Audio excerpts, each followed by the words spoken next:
بسم اللہ الرحمن الرحیم الحمدللہ رب العالمین والصلاة والسلام علی اشرف الانبیاء والمرسلین۔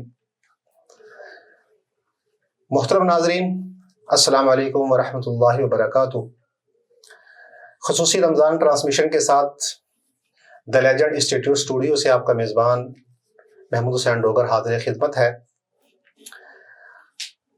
رمضان اپنی پوری رحمتوں اور برکتوں کے ساتھ ہم پر سایہ فگن ہے۔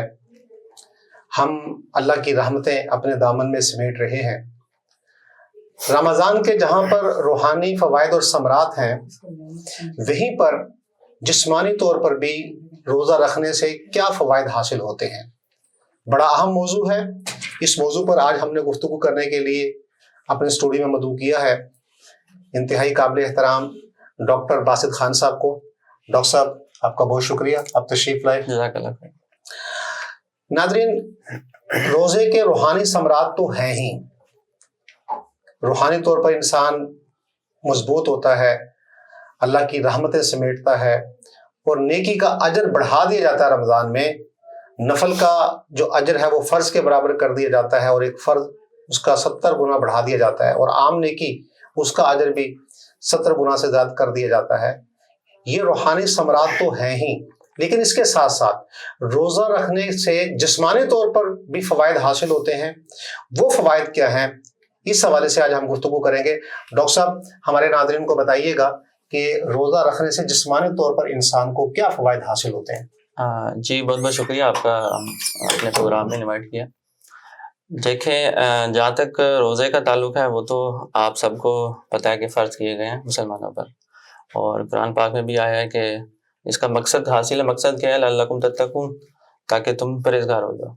جہاں تک اس کا روحانی اور جسمانی تعلق ہے وہ دونوں ہی ہیں، ٹھیک ہے۔ اس کا روحانی بھی تو فائدہ ہے ہی ہے، جو کہ قرآن مجید میں بھی آیا ہے، لیکن اس کا جسمانی طور پر بھی بہت سارے فوائد ہمیں دیکھنے کو ملتے ہیں۔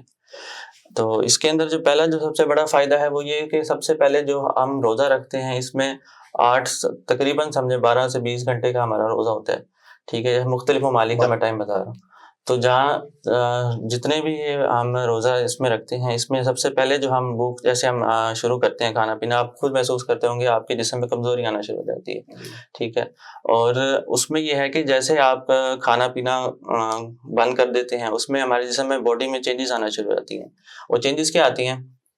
نمبر 1، آپ کا جو سسٹم ہے، جو جسے کہتے ہیں ڈیفینس سسٹم ہمارے جس میں ہوتا ہے، اس میں WBCs وغیرہ آتے ہیں، جو سیلز ہوتے ہیں جو ہماری قوت مدافعت پرووائڈ کرتے ہیں ہمیں جسم میں، وہ ہمارے اسٹرانگ ہونا شروع ہو جاتے ہیں، جسے ہم امیونٹی کہتے ہیں عام الفاظ میں، ٹھیک ہے۔ تو وہ ہماری مضبوط ہونا شروع ہو جاتی ہے، ٹھیک ہے۔ اور ریسرچ میں یہ بھی شو کیا گیا ہے کہ جو اینٹی کینسرس سیل ہوتے ہیں باڈی میں، اس کی بھی جو ہے نا باڈی اس کی صفائی کرنا شروع کر دیتی ہے، ٹھیک ہے۔ اس میں کیا ہوتا ہے، اس میں ہمارے جسم میں اینٹی آکسیڈنٹس جو ہوتے ہیں وہ بننا شروع ہو جاتے ہیں، ٹھیک ہے۔ تو وہ جو ہے وہ ہماری جسم میں جتنے بھی جو آلودہ چیزیں ہوتی ہیں، ٹھیک ہے، جو ویسٹ مٹیریل ہوتا ہے، اس کی ہم جو ہے وہ صفائی ہونا شروع ہو جاتی ہے، ایگزاسٹ ہونا شروع ہو جاتے ہیں۔ تو ایک تو یہ فائدہ ہے، ٹھیک ہے۔ اور دوسرا یہ کہ دیکھیں جتنے بھی بیماریاں ہیں انسان، ٹھیک ہے، رمضان شریف میں خاص طور پہ آپ دیکھیں گے بیماریاں جو ہیں وہ نزلہ، کھانسی، زکام یہ عام ہو جاتی ہیں، لیکن یہ ہے کہ جیسے آپ روزہ رکھتے ہیں آپ کی امیونٹی مضبوط ہوتی ہے۔ آپ خود نوٹس کریں گے کہ لوگ جو ہیں وہ اس طرف کا کم آتے ہیں، مطلب جو ہے میڈیسنس کی طرف، اور وہ کہتے ہیں ہم خود ہی ٹھیک ہو جائیں گے، اور وہ ہو بھی جاتے ہیں، ٹھیک ہے۔ اسی کی یہ ہے رمضان کی برکت کہہ لیں آپ، ٹھیک ہے، یا یہ جو ہم کہہ سکتے ہیں اس میں جو ہماری امیونٹی جو اسٹرانگ ہو جاتی ہے، ہم کھانا پینا روک دیتے ہیں، تو جسم جو ہے اس میں تھوڑا مطلب ٹائم لگتا ہے، ٹائملی ہوتا ہے۔ یہ نہیں کہ آپ پہلے دن سے روزہ رکھیں گے ایسا ہو جائے گا، لیکن ایک ہفتے 2 ہفتے میں آپ خود ہی اپنے آپ کو چینجز محسوس کرتے ہیں انسان۔ تو یہ ہے ہمارے موٹے موٹے جو فوائد ہیں۔ اچھا، دوسرا یہ کہ جیسے ہم عام روٹین میں تو بعض اوقات متعدد بار ہم مختلف چیزیں کھا رہے ہوتے ہیں، صبح ناشتہ کیا، پھر دوپہر کو کھانا کھاتے ہیں، پھر رات کا لنچ، یہ تو ڈیفینیٹ ہوتا ہے، نارملی ہے۔ اس کے علاوہ درمیان میں بھی کچھ نہ کچھ، کوئی فروٹ، کوئی اس طرح کی فاسٹ فوڈ چیز ہم کھاتے ہیں۔ رمضان کے اندر ایک شیڈیول بن جاتا ہے سحری اور افطاری کا، درمیان میں نہ آپ ایک پانی کا قطرہ پی سکتے ہیں، نہ ایک لقمہ لے سکتے ہیں، ظاہر روزہ ہے، تو سحری اور افطاری میں ہی ہم جو کھانا ہم نے کھانا ہے، تو اس سے بھی ڈیفینیٹ باڈی پہ فوائد ہوتے ہیں۔ اس میں بہت سارے فوائد ہیں، میں اس میں ہی آ رہا ہوں آپ پہلے چیز یہ دیکھیں نا کہ اب ہمارا جو کھانا پینا ہے وہ بڑا لمیٹیڈ ہو جاتا ہے. ٹھیک ہے, لیکن آج کل کی جو ہماری ینگ جنریشن کہہ لیں, جو بھی لوگ ہیں وہ اس چیز کو تھوڑا وہ کر رہے ہیں, اس میں نا مطلب انکریز کر رہے ہیں. ہونا تو یہ چاہیے کہ آپ معتدل کھائیں. ٹھیک ہے, بیلنس ڈائٹ جسے ہم کہتے ہیں. ٹھیک ہے, سحری میں آپ جیسے پراٹھا کھا لیں گے, اس طرح کر لیں. لیکن یہ ہے کہ ہمارے عام طور پہ آج کل جو روٹین ہے وہ فاسٹ فوڈ کی آ گئی ہے. ٹھیک ہے, وہ جو ہے نا اس سے تھوڑا یہ ہے کہ ہم جو اوائڈ کرنا چاہیے انسان کو. ٹھیک ہے, باقی یہ ہے کہ جو کھانا پینا ہے وہ ہمارا واقعی کم ہو جاتا ہے. ٹھیک ہے, رمضان میں ہونا بھی چاہیے, اور اس سے یہ ہے کہ ہماری جو ڈیفینس سسٹم ہے ہمارا, ٹھیک ہے, وہ امیونٹی اسٹرانگ ہوتی ہے. یہ جو ریسرچز کی گئی ہیں اس کے حوالے سے. ٹھیک ہے, باقی جو ہم کھاتے ہیں جتنا بھی عام روٹین میں, اس سے ہٹ کے ہم ویسے رمضان میں کم کھا رہے ہوتے ہیں, لیکن یہ ہم افطاری کے بعد جو کھاتے ہیں وہ ہمیں تھوڑا کم کرنا چاہیے. ٹھیک ہے, جیسے یہ تو ہمیں حدیث پاک میں ملتا ہے, آپ صلی اللہ علیہ وسلم جو ہے وہ اگر میں آپ سے سوال پوچھوں کیا کھاتے تھے رمضان افطاری کے بعد, تو آپ اس میں آپ کو ریسرچ کر کے دیکھ لیں, آپ کو نہیں ملے گا. صرف جو حدیث میں آتا ہے وہ صرف 2-3 چیزوں کا ذکر ہے, کھجور اور پانی پیتے تھے, یا اس کے علاوہ وہ شہد کا استعمال کرتے تھے یا دودھ کا استعمال کرتے تھے. ٹھیک ہے, اس کے علاوہ جو ہے وہ حدیث پاک میں کہیں بھی ہمیں اس سے کوئی نہیں آتا کہ آپ صلی اللہ علیہ وسلم کیا کھاتے تھے. اور اچھا, ہمارے ہاں جیسے اب افطاری میں پکوڑے بن رہے ہیں, سموسے بن رہے ہیں, فروٹ چاٹ ہے, دہی بڑے ہیں, اور مختلف قسم کے لوازمات ہیں وہ دسترخوان پہ سجے ہوتے ہیں. تو معدہ آپ کا صبح سحری سے لے کر افطاری تک خالی ہے, اور پھر آپ ایک دم اتنی چیزیں اور یہ فاسٹ فوڈ اور آئلی چیزیں جب آپ کھائیں گے تو اس کے نقصانات ہوتے ہیں؟ جی ڈیفینیٹلی ہوتے ہیں, کیوں نہیں ہوتے, اور بہت زیادہ ہوتے ہیں. آپ دیکھیں ہماری جو پاکستان ہے اس میں ڈائبٹیز کے اندر پاکستان نمبر 1 پہ آ چکا ہے آل اوور دا ورلڈ. ٹھیک ہے, اس کی ریزن کیا ہے؟ اس کی ریزن یہی ہے کہ ہمارے پاس جو ہم یہ جو فاسٹ فوڈ لے رہے ہیں, ٹھیک ہے, آئلی چیزیں لے رہے ہیں, سموسے ہو گئے, پکوڑے ہو گئے, تو یہ جو ہیں یہ قسم کے یہ آپ کے جسم میں کیلوریز کا بمب ہے. ٹھیک ہے, آپ اپنی کبھی کوئی ڈیلی روٹین چیک کریں تو آپ اپنی فزیکل ایکٹیویٹی دیکھیں آپ کیا کر رہے ہیں دن میں, اس کو آپ ٹوٹل کاؤنٹ کر لیں. آج کل تو واچز بھی آ گئی ہیں, آپ کو بتا دیتی ہیں آپ کا کیلوری انٹیک کتنا ہے ڈیلی کا. آپ اس کے حساب سے اپنے آپ کو کاؤنٹ کرنا شروع کر دیں. اب فار ایگزامپل ایک سموسہ ہے, آپ اس کو گوگل کریں کہ اس سموسے میں کتنی کیلوریز ہوتی ہیں, وہ 300 to 700 کیلوریز بتاتا ہے, اور آپ کی ڈیلی کی ریکوائرمنٹس میرے خیال سے 3000 بھی نہیں ہوتی. تو ایک سموسہ 700 کیلوریز پرووائڈ کر رہا ہے. ٹھیک ہے, ہم سموسے کھا جاتے ہیں, برگرز کھا جاتے ہیں, پیزا کھا جاتے ہیں, تو وہ جو ہے نا وہ آپ کی کیلوریز بالکل مطلب انکریز کر دیتا ہے. اس وجہ سے آپ کے جو انسولین جو بناتا ہے ہمارا پینکریاس, اس کو ورک اوور لوڈ کرنا پڑتا ہے, جس کی وجہ سے اس کو جو سیلز ہوتے ہیں وہ ایگزاسٹ ہو جاتے ہیں, ڈسٹرائے ہو جاتے ہیں, مطلب اوور لوڈز کی وجہ سے اس کے فنکشن نہیں رہتا وہ نارمل. یہ آہستہ آہستہ ہوتا ہے. اس لیے نا جب شوگر آپ کو ڈائگنوز بھی ہوتی ہے وہ عموماً 30 سے پلس سال کی ایج میں ہوتی ہے.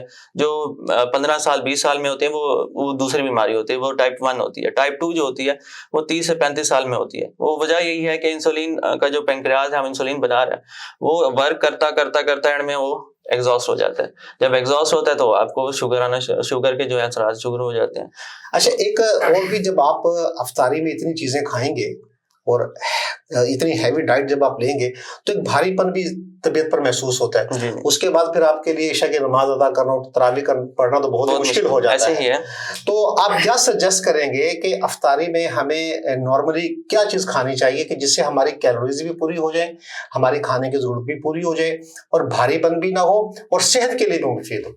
اس حوالے سے کیا مشورہ دیں گے ہمارے ناظرین کو؟ جی دیکھیں, افطاری میں آپ جتنا منیمم ہو سکیں کھائیں. ٹھیک ہے, اس کی ریزن یہ ہے کہ آپ جب افطاری میں کام کھائیں گے آپ کو جو ہے وہ ورکنگ جو ہے نا بندہ فزیکلی ایکٹیو رہتا ہے. ٹھیک ہے, آپ زیادہ کھائیں, آپ نے کبھی نوٹس کیا ہوگا آپ پہ سستی آ جاتی ہے. ٹھیک ہے, اس کی وجہ یہ ہے کہ آپ کا میٹابولزم ورک کرنا شروع کر دیتا ہے, آپ کا جو برین ہے وہ ریسٹنگ کی طرف جانا شروع کر دیتا ہے. ٹھیک ہے, اس کا آپ یہ کریں کہ آپ نے افطاری میں اگر کھانا بھی ہے اس میں آپ فروٹ لے سکتے ہیں. ٹھیک ہے, آپ فروٹ چاٹ لے سکتے ہیں. ٹھیک ہے, اگر آپ نے زیادہ سے زیادہ کھانا بھی ہے تو اس میں کھجور ایڈ کر لیں. ٹھیک ہے, کھجور اور پانی.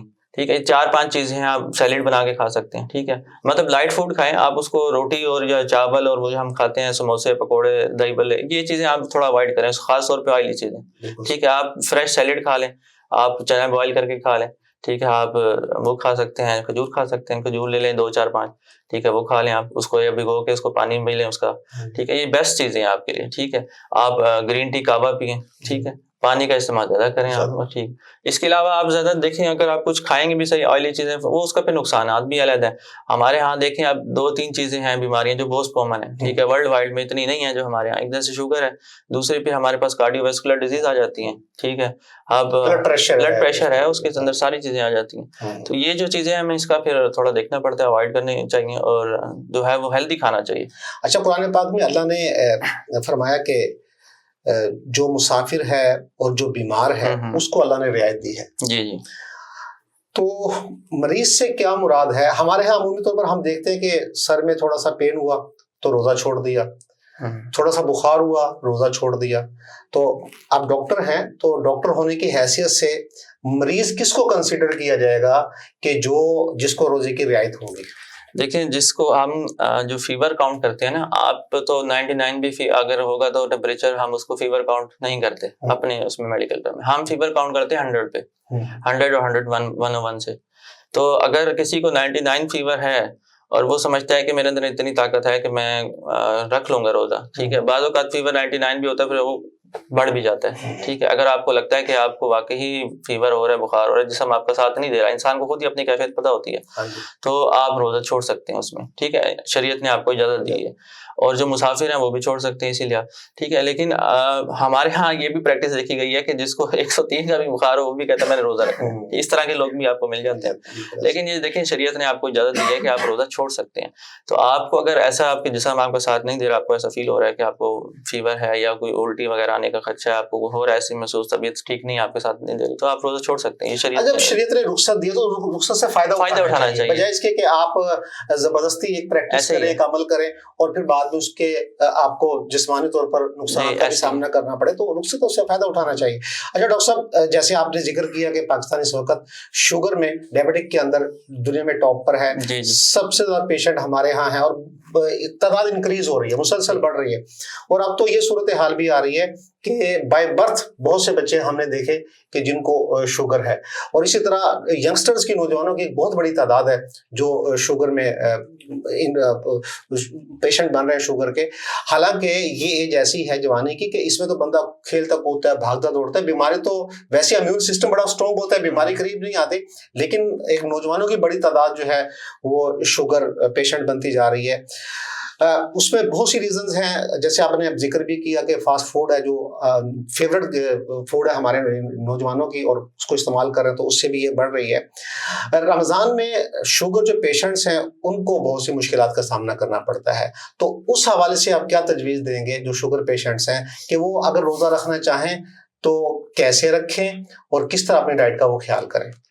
اچھا, اس میں نا 2-3 باتیں ہیں. ایک چیز, شوگر کی نا 2 اقسام ہیں. ٹھیک ہے. جیسے آپ نے بتایا بچوں کو بھی ہو رہی ہے, جو ارلی ڈائبٹیز جو ہے وہ ہمیں ڈائگنوز ہوتی ہے, شوگر جس پہ کہتے ہیں, وہ جو ینگ پیشنٹ ہیں خاص طور پہ 15 سال کے, ٹھیک ہے, ان کو ہم ٹائپ 1 میں کہتے ہیں. وہ ہوتی ہے جینیٹکس, اس میں جینیٹکس مطلب والدین سے وہ موروثی ہوتی ہے. جو ٹائپ 2 ہے جو ہمارے ہاں کامن ہے وہ موسٹلی ہوتی ہے 30+ کے بعد ہمیں ڈائگنوز ہوتی ہے. تو اس میں اب بیسیکلی جو ٹائپ 1 ہوتی ہے وہ تو ہمیشہ پوری زندگی انسولین پہ ہی رہتا ہے. ٹھیک ہے. اس کو ہم ٹیبلٹ وغیرہ کچھ نہیں دیتے کیونکہ ان کا پینکریاس انسولین ہی نہیں بنا رہا ہوتا. جو ٹائپ 2 ہوتے ہیں ان کا انسولین سیکریشن تو ہو رہی ہوتی ہے کچھ نہ کچھ, لیکن انف نہیں ہوتی کہ باڈی اس کو کمپنسیٹ کر سکے, اس لیے ہمیں پھر ان کو ایکسٹرنل انسولین دینی پڑتی ہے یا ہمیں پھر ٹیبلٹ پہ رکھنا پڑتا ہے. اب مسئلہ آتا ہے رمضان میں کہ بھائی ہم کریں کیا. ٹھیک ہے. تو اس کا یہ حل ہے کہ آپ سحری میں جو ہے وہ اپنی جو اگر آپ صبح شام لگا رہے ہیں انسولین, تو سحری میں جیسے آپ کرتے ہیں سحری میں جتنے یونٹ لگاتے ہیں وہ لگا لیں, یا اگر آپ میڈیسن کھا رہے ہیں تو وہ میڈیسن کھا لیں اور اس کے بعد آپ سحری کر لیں. ایک تو یہ ہو گیا. ایک ہے بیچ میں جس کو 3 ٹائم شوگر لگ رہی ہے. ٹھیک ہے.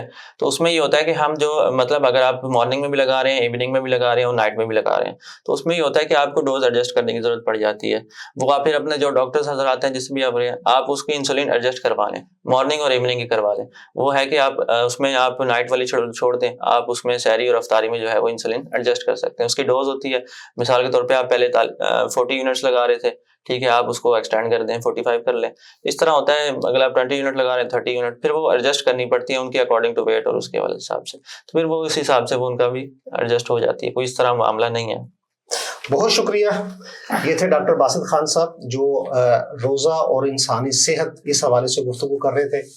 ناظرین، جس طرح رمضان کے روحانی فوائد ہیں، برکات ہیں، روزے کے روحانی ثمرات اور فوائد اور برکتیں ہیں، وہیں پر روزے کے جسمانی طور پر بھی بڑے فوائد ہیں.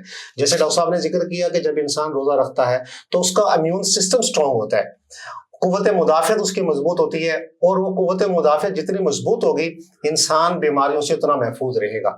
ہمارا ایک پرابلم یہ بھی ہے کہ ہمارا جو امیون سسٹم ہے وہ دن بدن کمزور ہوتا جا رہا ہے. ہماری ڈائٹ اس طرح کی ہے، ہمارا ماحول اس طرح کا ہے، ہمارا ٹمپریچر اس طرح کا ہے کہ جس سے قوت مدافعت کمزور ہو رہی ہے، جس کی وجہ سے ایک بڑی تعداد پیشنٹس کی ہمیں نظر آتی ہے، ہاسپٹل ہمارے بھرے ہوئے نظر آتے ہیں.